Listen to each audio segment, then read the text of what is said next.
Hello there everybody, Silentwisher here with an Arma 3 Zeus video. In this video we're going to talk about the do's and don'ts when playing as Zeus and running a mission.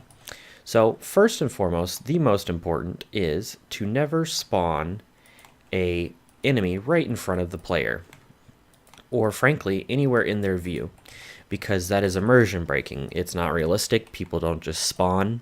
That's not how it works. So don't spawn people or objects or anything like that right in front of the player. Now, if you want to spawn enemies and you want it to make, realistic sense, what you want to do is only spawn them in places that the player cannot see and have not explored. So, for example, as the player, I have not explored around this building. I don't have any UAVs or anything, so it could be somewhat realistic for these enemies to emerge from this building. Now, keep in mind, if the team that you're doing the mission for has aircraft, UAVs, etc., you don't want to just spawn them out in the open if possible. You want to spawn them inside of a building and have them emerge, which I don't know if this building, yeah, this building does have doors, and then have them emerge to do whatever you're wanting them to do. So always spawn them out of view of the player. Now what if they have complete control over this town, right? Well, that's not a big deal. What you would want to do is find a place that's, relatively realistically close and whatnot, and then you can either have them all run in to wherever you're wanting them to go, which I don't know why he just did that, but you can have them run to the objective, or you can have them come in on a transport vehicle, for example, and deliver them to the combat area that way.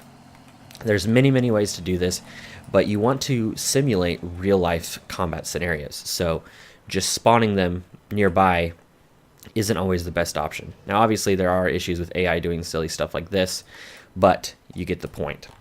And then, once again, you can always have them come in on, aircraft or paratroop in, or in this case, since this vehicle's pretty quick, I'll have it drive while I'm explaining this, just out of view. And then that way, if, say, for example, the team has a sniper up on the hill, that has, that can see this road right here, they can provide intel to the forces that are in the town saying, hey, we got, contact spotted or whatever, we got vehicles on the way coming from XYZ direction, and then that way it seems a little more realistic and it seems like a QRF force or some sort of other responding force. So that's the general rules of thumb when it comes to spawning enemies. Let's talk about some other things. In this next part, we're going to talk about making artillery inaccurate. Now, I know that sounds kind of counterintuitive, right? Well, in the real world, unless the enemies are very sophisticated and have all the time in the world to, call in, weapons and all that, the artillery is not going to be very accurate. So let's pretend that we have a player in this. You know what? Let's not do that. Let's spawn a enemy or a friendly here, so it makes a little more sense. And we'll spawn a couple more. We'll pretend like this is your squad, right? That you're doing the mission for. Now, obviously, the enemies, if you wanted to, based off of your mission, could have this place already like pre-dialed in. That's up to you. That's your story. That's your mission you want to do. But more often than not, what I will do is allow people to discover artillery, or in some way over the radio let them know that artillery has been has fired or has been discovered, what have you. And then I do something like this, where the artillery at first is very inaccurate, right? And then once that impacts, that'll give the players time to respond, seek shelter, and then if you really wanted to, you could get a little more accurate. Now, this is probably going to eliminate this squad because of the proximity of them. Yep. Okay, so we had one survivor, even though those were some serious ordinances there. So just keep that in mind. You got to keep the artillery realistic. Don't just automatically have things dialed in, because that's usually not how it works. Okay, so for this next part, we're going to talk about controlling the enemies. So once you've gained control over the unit after fiddling with your Zeus controls, you want to allow realistic accuracy and response time for your players. So let me give you an example. Hopefully I don't die here.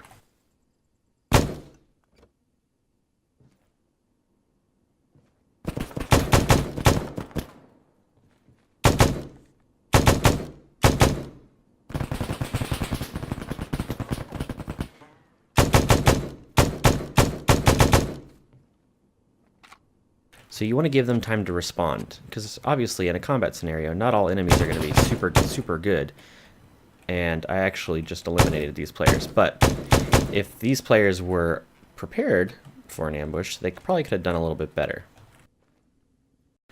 Now let's talk about supply drops. So depending on the mods you have installed for your Zeus and just your game in general, you're going to want to be able to call in supply drops. So first you're going to want to set up an LZ. So this is the landing zone where the supply drops or reinforcements, what have you, will generally land close to and do their thing. So what we're going to do is we're going to select the supply drop option here. We're going to go blue 4 and we're going to hit NATO Pacific. We're going to do planes, select the only one, and then we're going to drop an ammunition crate, default, ammo, and then select the type we want and then hit OK. The game's going to spawn in a bird. I recommend spawning this further away than I did, but this is just for example's sake. So the bird's going to come in and drop off the desired supply drop. And depending on the settings you have, that bird will then return to wherever it came from and despawn. So that's a much more realistic way of spawning in. Now this might actually go in the water, so plan ahead for wind, but this is a much more realistic way to give players supply drops alongside them finding weapons and ammo on enemies, supply caches, etc. that you've set up. So that's a good way to do that. And you could obviously airdrop vehicles and stuff as well, but now there's a supply drop, the bird did its thing, it despawned, and the mission's still continuing. Something else to keep in mind, when spawning things such as creatures, like say goats, or other animals, keep in mind the same rules apply when it comes to spawning them.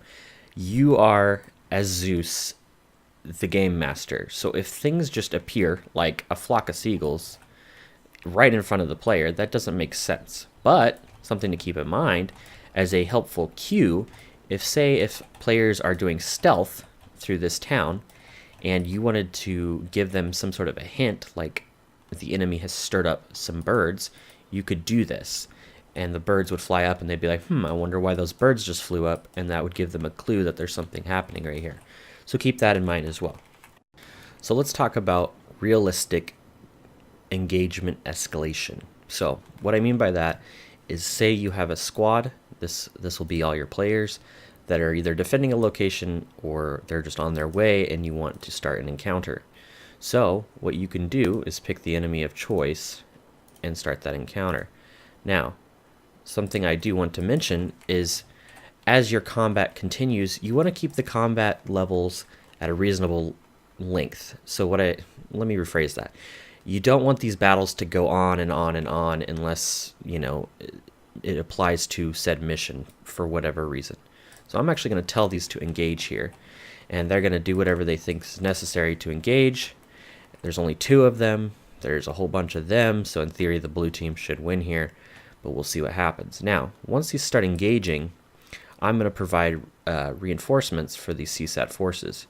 The blue team will be on their own. That's all that they have.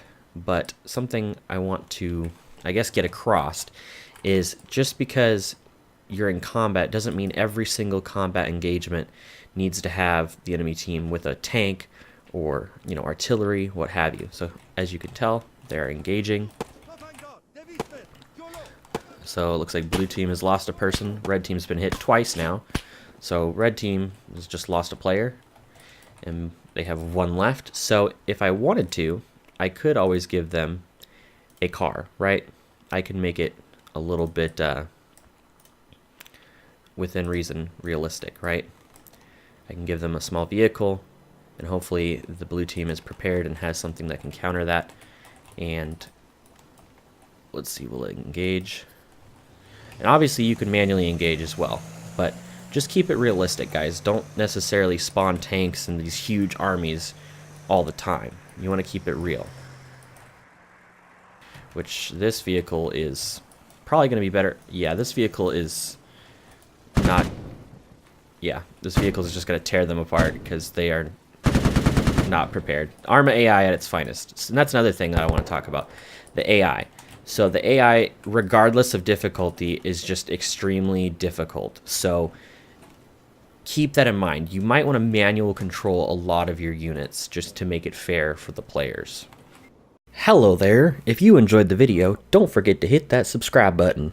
Also, drop a like and a comment, and turn on notifications with that little bell. If you'd like to join my Discord server, you can do so by visiting the link in the description.